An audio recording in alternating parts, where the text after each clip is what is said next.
Good morning. Good morning. Good morning. Good morning, everyone. All right, we'll go ahead and get started. It is 8 a.m. So good morning, students. So happy to see you this bright and early Thursday morning. This is the second leadership development workshop for the fall, I almost said fall. Hello, spring 2021 semester in internship 3. This morning we have esteemed guests that I'm so excited to introduce you to. But before we get started, there's two things. A little housekeeping is that thank you all for having your cameras on. And look, they think that's so appreciative. If you're having issues with your camera or it doesn't work, don't worry. You can keep it off as well. But if you have it on, that would be nice. If you have your full name across the screen, then I know who you are. But if I only see a nickname, I don't know who you are, and we can't give you credit for attending today. So I see a couple of you with just one name or some names at the end. Make sure you put your full name. Thank you, so that you can get credit for this morning. And before we go into our leadership workshop, I wanted to tell you guys about some amazing opportunity with our Southern Hospitality Internship Program. So I have on our call right now, on our Zoom meeting, we have, okay, this, let's see, here we go. The waiting room keeps popping up, but I can't share my screen. Here we go. Okay. So this is the Southern Hospitality Internship Program. So if you all are graduating, even if you're graduating this semester, you still can have an opportunity to partner with this internship program, if I'm correct. But I'll let Barbara and Emily take it away for 5 minutes, talk about your program and how students can become involved. Thanks, Barbara and Emily. Thank you. Yes, good morning. This is exciting for us. Wow, seeing all those faces out there. Good morning to everybody. We might be here in a hotel room in Orlando, Florida, going out to the career fair and meeting students today at UCF, but we also our homes are in Sevier County, Tennessee. So we are located near the beautiful Great Smoky Mountains National Park. And what an absolutely incredible place to go. Have an internship, learn the culture, find out what we're all about. And it's a $4 billion tourism and hospitality community. So this is what we thrive on. And I hope some of you have visited there. And if you have, we thank you for visiting because we have generations of visitors that keep coming back. We've created this flyer to kind of give you a quick glance at what we offer with our internships. And Emily will talk a little bit about some of the types, but first of all, it starts with the fact that it's a paid internship and it's at market rate wages. So whatever someone would be paying that's working in that particular position, an intern would receive those same rate of pay. It's an average work week, minimum of 32 hours, but during times, of course, in a heavy tourist season, there can be opportunities for overtime also. We ask that our employers that we work with, and we have hundreds of internship positions that are currently posted, we ask that during that internship, they teach a minimum of 2 skills, kind of average of 3, sometimes it works out for more. We have folks that are learning multiple skills that are in our programs currently at this time. You can opt to have curriculum credits, or it can also be non-credited. We are in the process right now of working through the summer internship program and receiving applications in for those right now.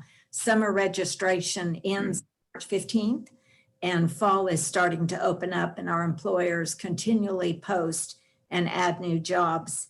And we would really love the opportunity to be able to have you contact us, reach out to our website, Southern Hospitality Internship Program.com, and let us hear from you with any specific questions that you might have. Our positions are primarily in 3 cities. You might have heard of Gatlinburg, Tennessee, Pigeon Forge, Tennessee, the home of Dolly Parton's Dollywood, and also Sevierville, Tennessee. So those were primarily where our jobs are posted for internships. And I'll let Emily tell you a little bit about some of the positions and the variety that we might offer. Great.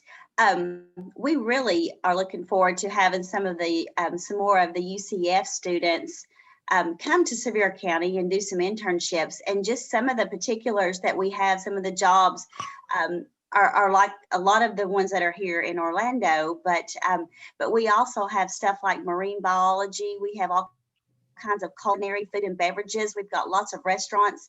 Dollywood's got lots of pastry culinary type jobs that they've got posted.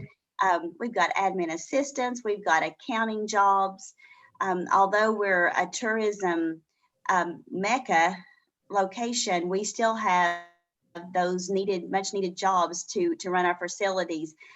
Social media marketing has been a really big one.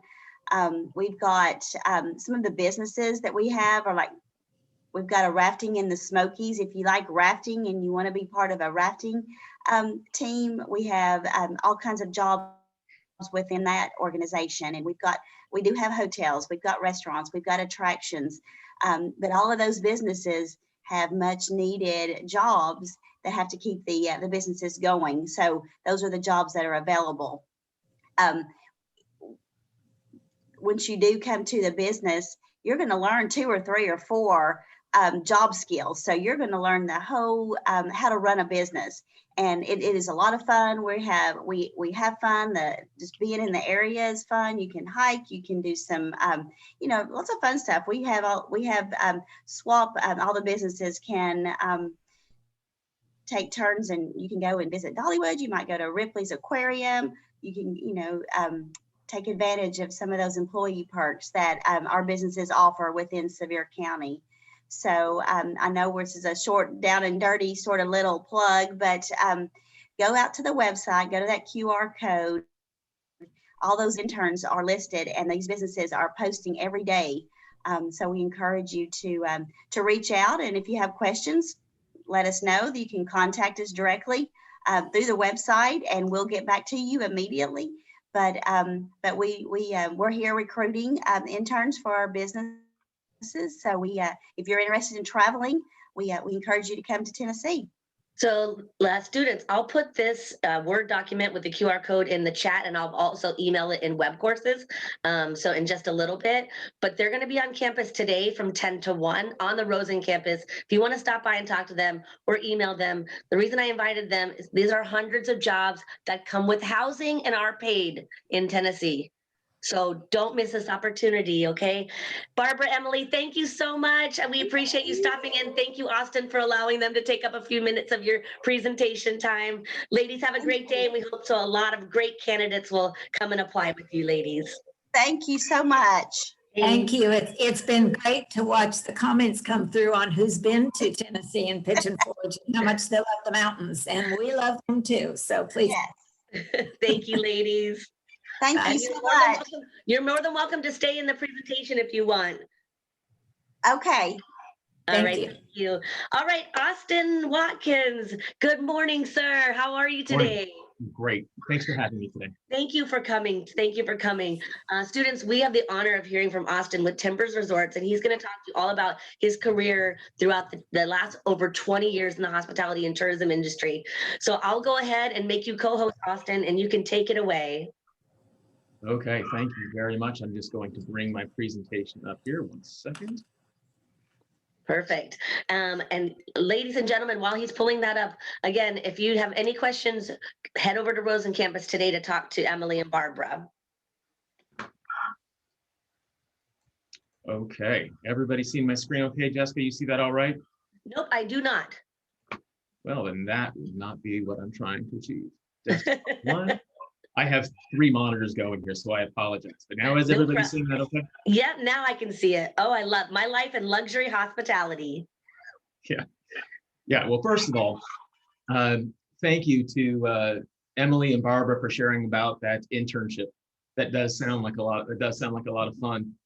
I wouldn't mind doing it myself. And Jessica, is very, very kind of you. And before I get started, I know you said it's 20 years. Sadly, it's 30 years, and I feel so old saying that, but it's relevant today. So thank you, everybody, for getting up. I know it's early. And I know you all have very busy lives. So I thank you all for this opportunity. So as Jessica said, I'm Austin Watkins. I'm the Managing Director of Marketing and Hospitality Sales for Timbers Resorts here in Winter Park, Florida. For those of you that may not know Timbers Resorts, we relocated our corporate headquarters here in 2019 after 20 years in Aspen, Colorado. We have a small portfolio of luxury hotels, resorts, and residence clubs from Tuscany to Kauai. And we are in rapid expansion mode, and we are constantly looking for new employees. So if luxury hospitality is your thing, Jessica's got my information. You all are welcome to reach out to me through her, via LinkedIn, however you wish. But more than anything, I wanted to tell you I'm incredibly thankful to be here today. I don't say this because I'm with you now. I say this because it's true. This is the most important meeting I'm going to have all year long. And I say that coming off of last week, myself and our executive team made a pitch for a $5 billion project in Beverly Hills. That is less important than what this is. Jessica had said there's over 300 students logged in today. And what you're giving me is an opportunity to share my life's lessons over the last 30 years. And that's relevant because I didn't get that chance growing up. So I'm hopeful that I can inspire one of you today. I really am. And again, having been a student, I get it. School's like life. It's what you make out of it. So if I don't inspire you, that's okay. If I do nothing else, I hope to maybe entertain you a little bit. After 30 years, you pick up a lot of stories. You're involved in a lot of things, some of which you really shouldn't be. And fortunately for me and not for you, I grew up in an age well before social media was a thing. While it does make me old, it does help protect some of the things that happened in the past. There is one story I can't tell you, but maybe one-on-one I can. When I was in Las Vegas, I was the hotel manager at a resort, and our security team had their own detention room, and they used to carry weapons. And I tell you that because there was a woman who was, as our security described, scantily clad, sitting at the bar, couldn't remember her room number, and as security said, their first name was questionable. So they thought the best course of action was to detain her and start questioning her because they thought she was a prostitute. Now, look, it's 8:15 in the morning. I know it's early. It turned out she forgot her room number. So she was at the bar actually waiting for her husband, who happened to be a primetime anchor for CNN. And then I got that phone call to go deal with a very upset woman. And that's when I realized I did not want to be in hospitality operations anymore, and I moved into sales and marketing. It's all I can say about that story right now. So hopefully I can inspire you. If nothing else, I can entertain. So what do we hope to accomplish today? Whoops, let's move, but not quite that quickly. Over the last 30 years, I've learned a lot, I've failed a lot. It's helped me in my life, it's helped me in my career. To go back to the beginning, I was born and raised in Orange County, about 5 minutes from Disneyland. I didn't have any particular talent, skill. I didn't have any connections that would advance a career. I admittedly had no vision, and I was in college with the sole goal to play professional soccer. You can argue that was a bad decision then, and it's even worse saying it 30 years later. But I was fortunate. I was the grandson of a migrant oil field worker in the plains of Texas, and my father was a saw sharper his whole life. Whether it was on purpose or whether it wasn't, I was always taught about hard work, the ability to suffer through things. I had a drive to support those I loved, and I really valued trust and loyalty. So self-aware was important. It was ingrained in me. My family always reminded me, we needed government help. We had to live with grandparents. My family never left Orange County, ever. And I'm going to pause there for 1 second. And what I mean is, when I was born and raised in Orange County, my mom, being the good Catholic Sicilian she was one of 13 siblings, 7 girls, 6 boys. All of the girls, I'm not kidding you, 5 foot to 5'2", which is how I get my stunning height today. All of the girls named Mary Loretta, Mary Teresa, Mary Veronica, and so on. They've never left. No one has ever left Orange County but me. And it's because I had my father's sense of adventure, and that did help me in my career. So over the next, I've just got 6 slides. They're going to be framed like this. On the left side, we're going to talk about the life moments and the lessons. Think of this a little bit as Jessica's curriculum talks about what I didn't teach, what I didn't learn in school. a little bit of skill development, and a little bit of leadership development. So that's going to frame these next probably 15 minutes to keep us on track. So what did I do to begin? I sold candy door to door. I know it's unfathomable now, but that's what I did at about 12 years old, and I loved it. It was a blast. I love meeting new people. It was great. I loved the product. Of course I did. I was 12. And then I got a job at a skateboard shop. I used to ride skateboards, build them, and I loved it. And I loved selling it. And that's where I started learning. I love meeting new people. I love selling, and I love selling a product that I believed in. And that's carried through today. So at 17, I got my first job at the Hyatt Hotel by Disneyland. Parking cars, by the way. And who would hire a 17-year-old to park cars, but putting that to the side? I had a female boss. She was a former Marine. She was very strict. Wear your shoes polished. We had to literally punch in on a time clock. If you were more than 1 minute late, twice in a pay period, you got written up. She was incredibly strict. She was incredibly kind. She taught me the value of discipline professionally, where my parents had taught me personally. So at 19, you can start doing the timing here. I decided to move to Maui. I'm just, you know what, let's just go, start over. Love the sense of adventure, but I also had a strong sense of procrastination, or ability to procrastinate. So embracing adventure, I think, is important, getting outside the comfort zone. The procrastination thing was something that I was not aware of at that time. So despite family's importance on being self-aware, how self-aware was I really? So that was about 4 years with Hyatt Hotels. And then I got into Ritz-Carlton Hotels and Resorts and spent 6 years with them. So at 22, Ritz-Carlton really valued discipline. They valued hard work, and they valued exceptional service. All things that I valued too. So I found a career path, and I found a career path working with people that I loved.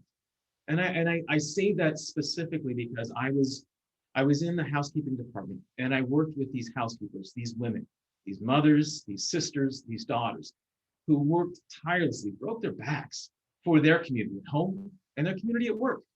And that really inspired me to be more cognizant of them. But I did realize after 4 years on Maui, I had to get back to the mainland because I could see never leaving and never doing more. I had to get back to college. I had to finish. So I moved back to the mainland. I took a big risk and moved to Las Vegas as a part of a several $100 million renovation to take a property to a 5-star level. And seeing these casinos and how they operate, I told you the story about, the anchor's wife, but that was just one of dozens of crazy things that happened in Las Vegas.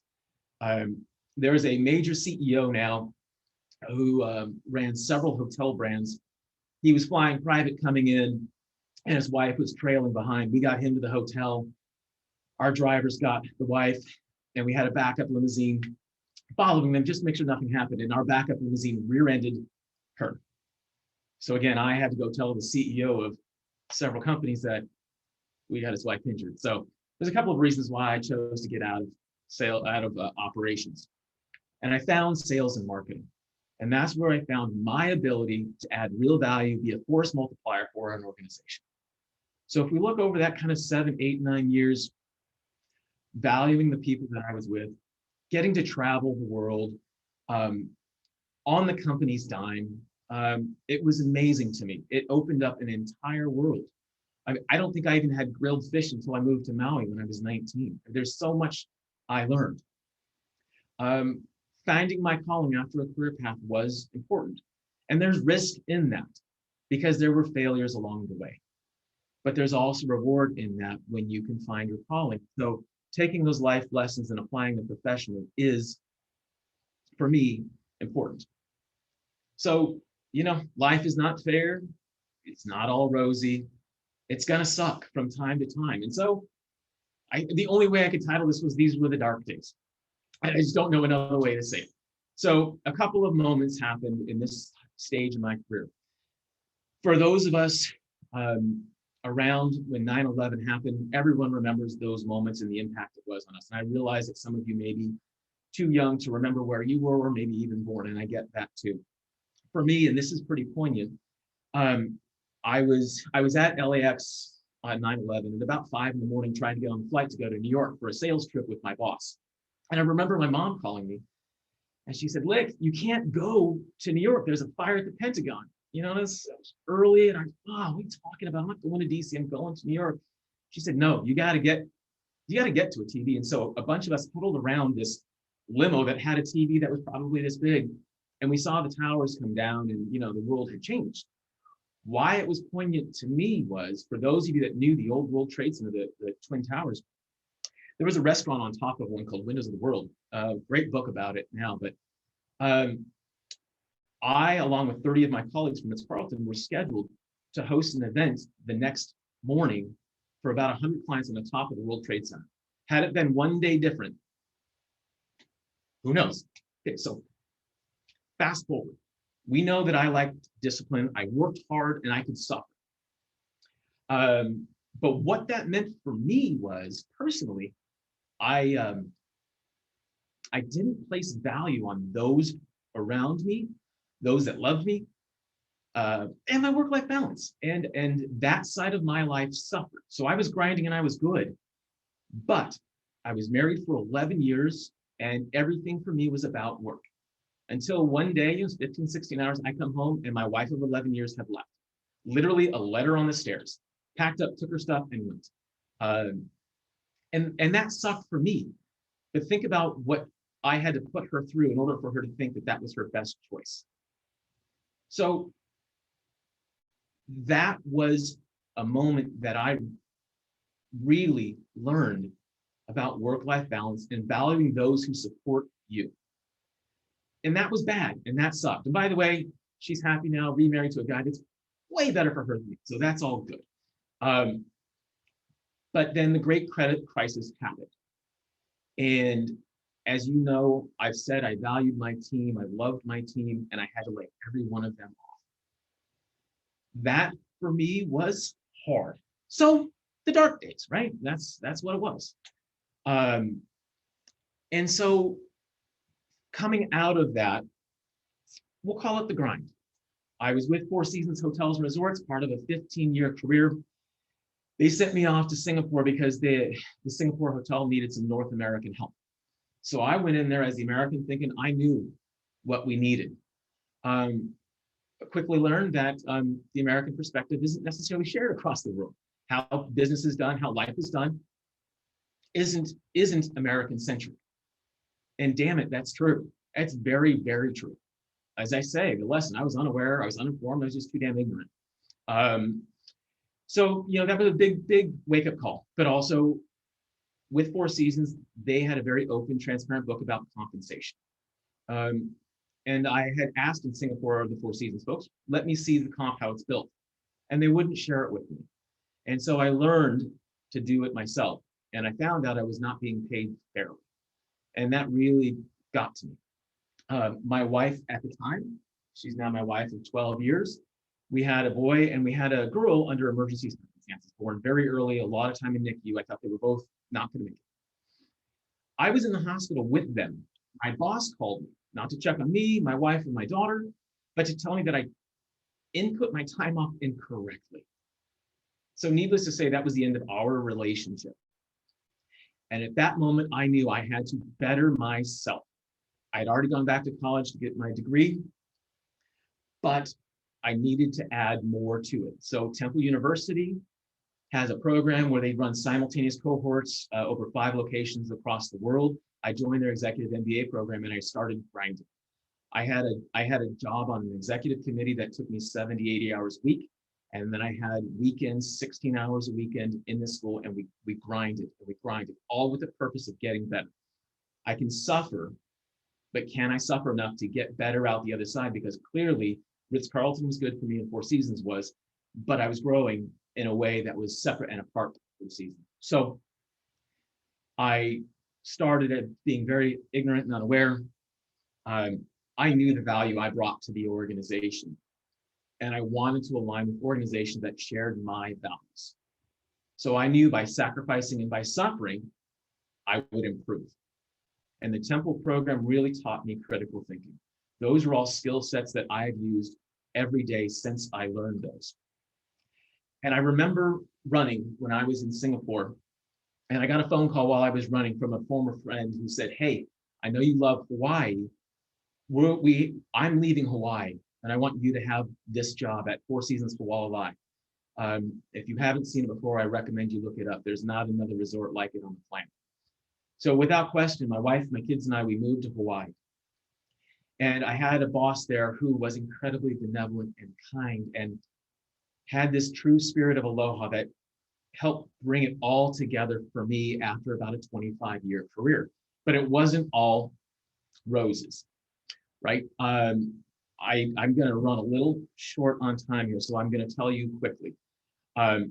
Once I had kids, I wanted them to see things that I could achieve through suffering. That's where the MBA program came from. That's when I started doing endurance sports.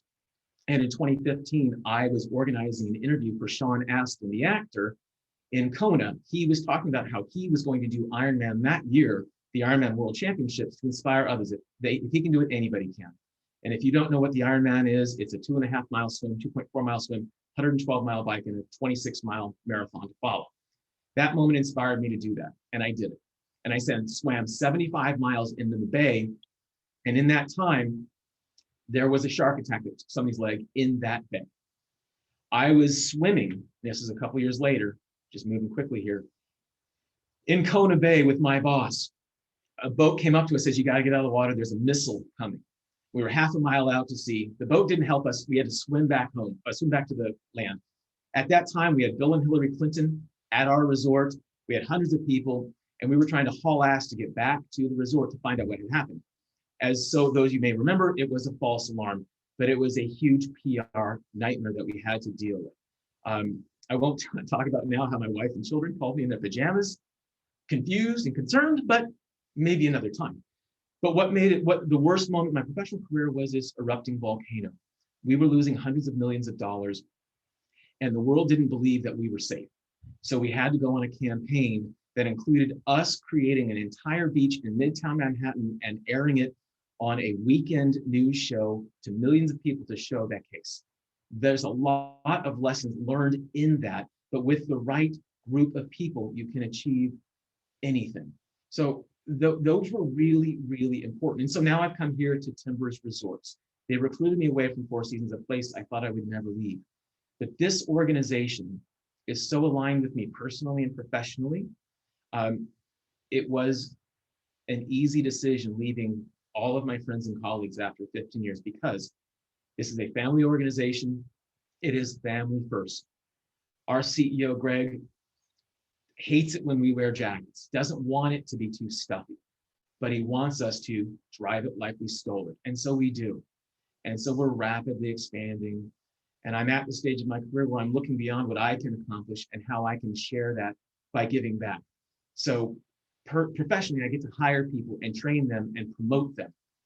I get to work with students like you across many different schools to teach what I was not able to learn in school. I learned skills that helped me professionally develop as an individual, but as a leader. And it causes me to look back and say, how honest am I with myself about what did and what did not get me here? What I know is that I stand on the shoulders of family and colleagues who paved the way to get me here. And it's about giving back at this stage in my career. No other way to say it. So, in the 30 seconds I have left, these are the lessons that shaped me, whether I was unaware or otherwise. Talent, skills, and connections are beneficial, no doubt, but they're not everything. You can start in one place and end up in another one by choosing employers who value hard work, commitment, and discipline. The more self-aware you can be, the more you can exploit your own intrinsic skills while learning the skills you will need. Every organization, regardless of industry, they need people who lead by adding value, being force multipliers, and taking risks, failing or succeeding. If you can do that, you can be humble, be kind, and give back. The future generations must benefit from the lessons we've learned. And so with that, I'm going to conclude my presentation. I apologize if it's a little bit over. I thank you for the time, and I'll turn it back over to Jessica. That was fantastic, and you were perfect timing. Thank you. And I really enjoyed how you broke up your presentation into the lessons and learn. And it really tied it together. So you've had such a great career, and something. I'm from Hawaii. I'm from the island of Oahu, so that's where I grew up, and so I love a fellow Hawaiian. That got to spend time in my beautiful state. So this is a great start. Now, before we go into the questions, my number one question I have is, are you hiring, Austin, currently? Yeah, we are. We actually after 20 years, we relocated our call center from Colorado to right here in Winter Park. We have positions posted for asset management. We have positions posted for an exec admin to our CEO. We're hiring across our portfolio in Colorado, in Hawaii, in Italy, in Mexico. We're hiring. You can get to timbersresorts.com and check it out. You can email me, whatever you want to do, but we are absolutely hiring. We're just up the road in Winter Park. We're not far. That is fantastic. And everyone in the web course, you have Austin's bio with a link to connect with him on LinkedIn as well. And then if he's okay with it, I'll share his email with you as well. Perfect. Thank you. All right. So now time for some questions. Allison, do we have any questions in the chat so far? The only one I've seen is from Ron, and it says, are there any positions to take calls from home? I'm assuming at Timbers. Are there any work from home jobs right now? Depending on the current COVID situation, we do have some work from home positions, but our roles that are in the field in the hotels are based in those hotels. Here in Winter Park, they are primarily based in the office, but we do have select roles in construction and design, and project management that are home based, and our job postings will reflect which ones of those are in an office or home-based, or quite frankly, in the field. Excellent, excellent. And I see we have one from Nicole. Nicole, do you want to go ahead and unmute and ask your question? I wanted to ask that question as well. Hi, I'm Nicole. Thank you for coming on today. I really appreciate it. I just wanted to ask for the Italy position, if you were hiring, particularly in Italy, would you need like a European Union passport, or could you be like an American trying to work in Italy with a visa? Yeah, great question, Nicole. And I encourage all of you to check out this property. It's called Casale di Casale. You can find it probably more easier from Timbers Resorts. It's on a 4,000 acre plot, if you will, that goes all the way back to the 4th century with the Etruscans. It's literally the land that Michelangelo used to walk. So it's a fascinating place. But yes, we have both scenarios depending on the position hired, Nicole, that is either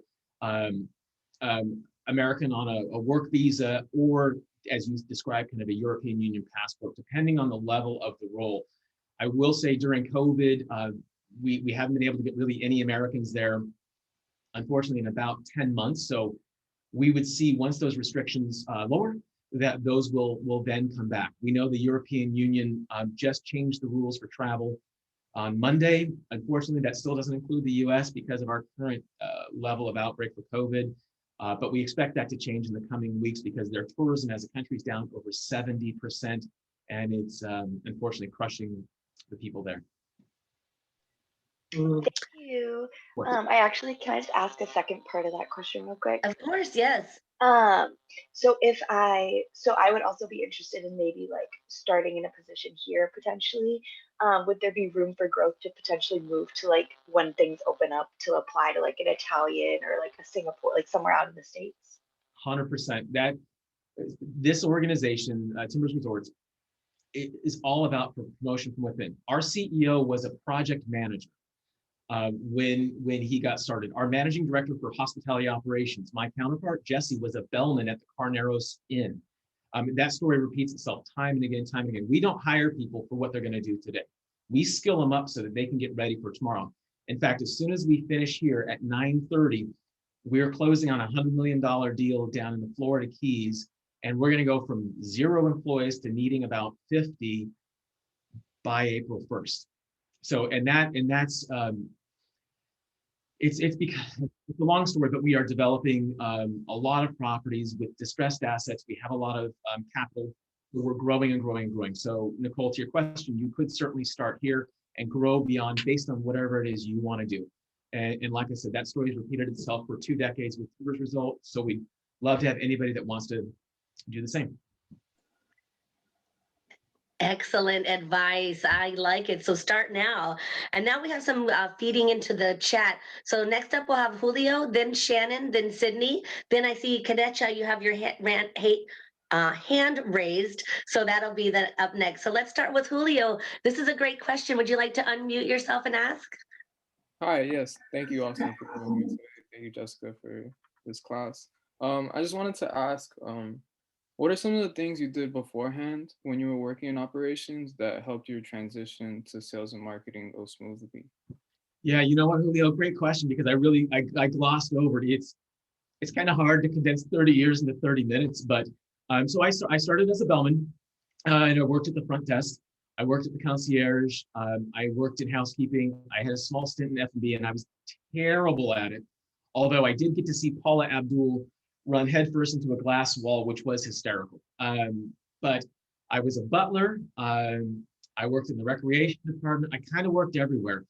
And I tried to take little things from each one and get a little better, but trying to align what I was doing with the values of the organization, what the organization valued, what the organization needed.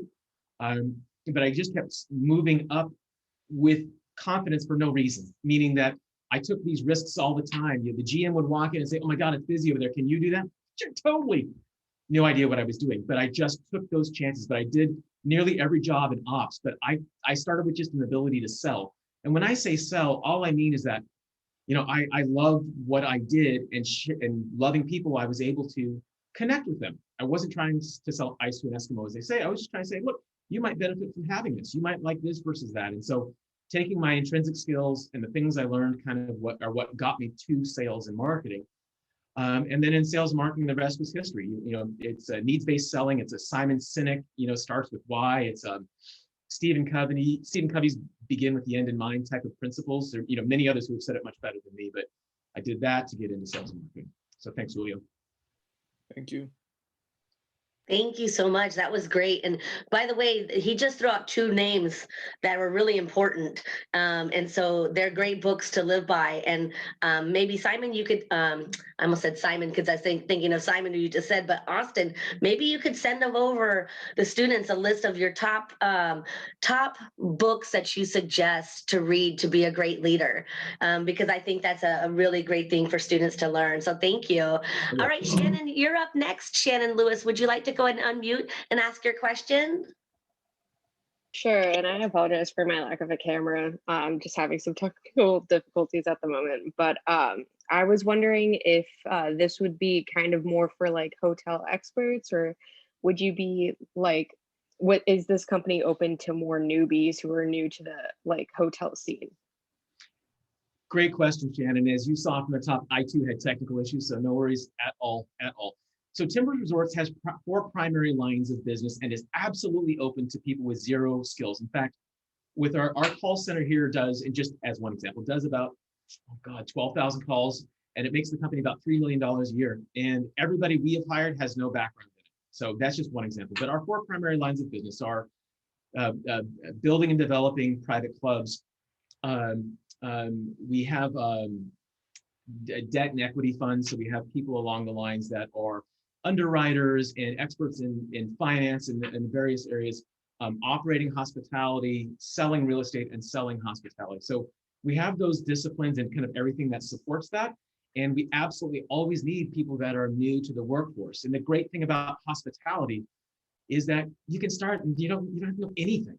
You just got to try hard and you'll acquire the skills. And that's literally what I've done. And Shannon, you certainly could too. In fact, all of you could, because if you can make it through a UCF, a collegiate program with the discipline required for that, you can certainly be successful in the hospitality industry.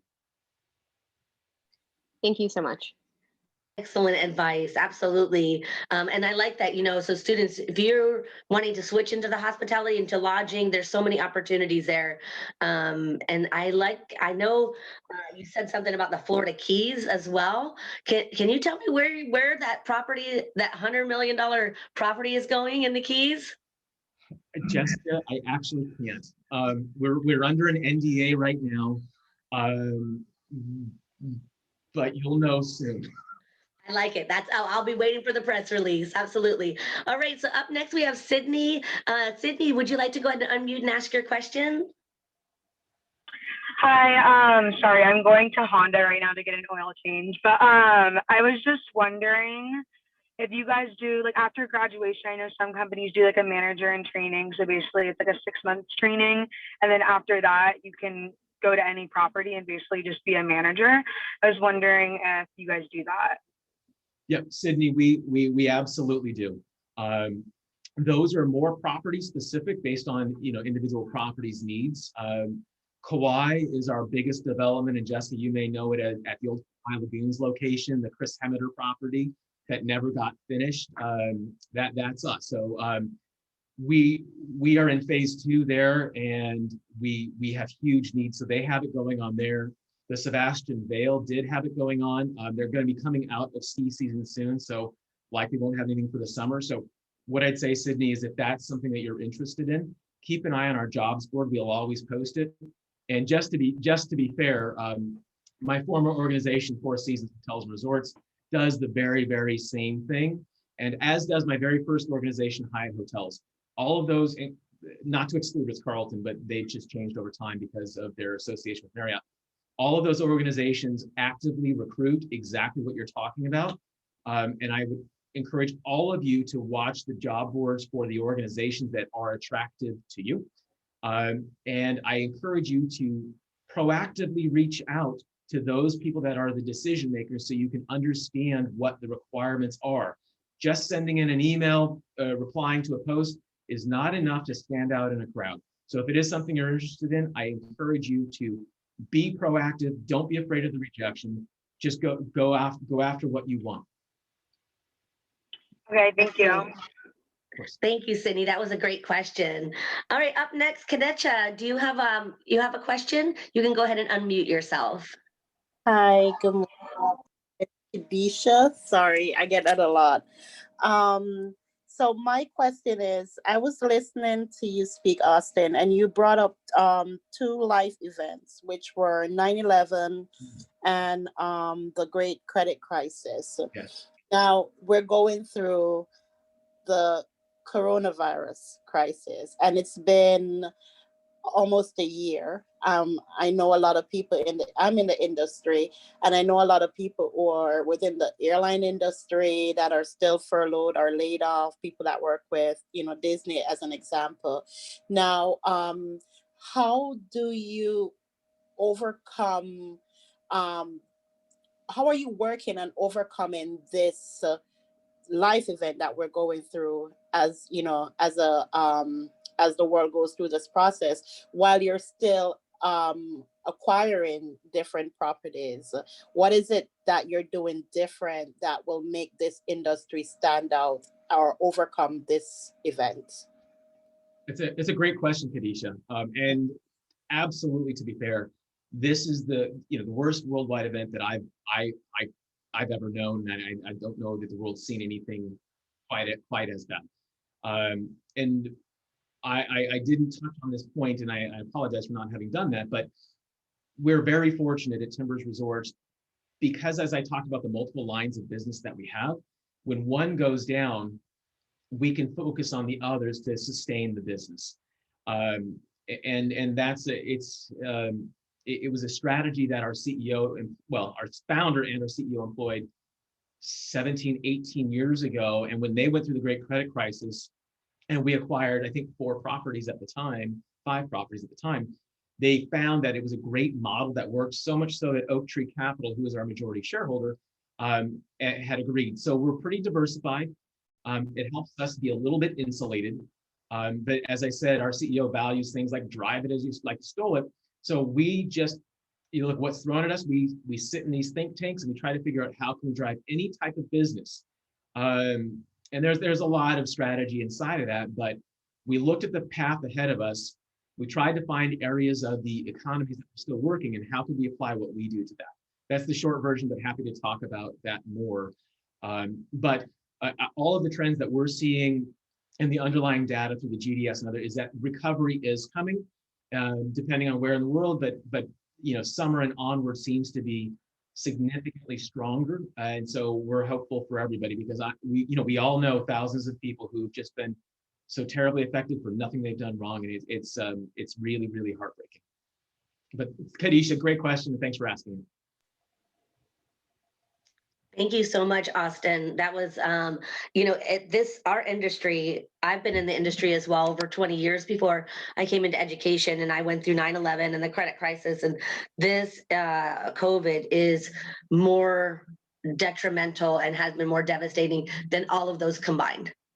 I mean, so it's definitely, but I love the positivity that Austin is bringing, talking about, the numbers are moving up. And if you look at luxury properties, destination properties, things like that, they're already coming back up to full 100% occupancy.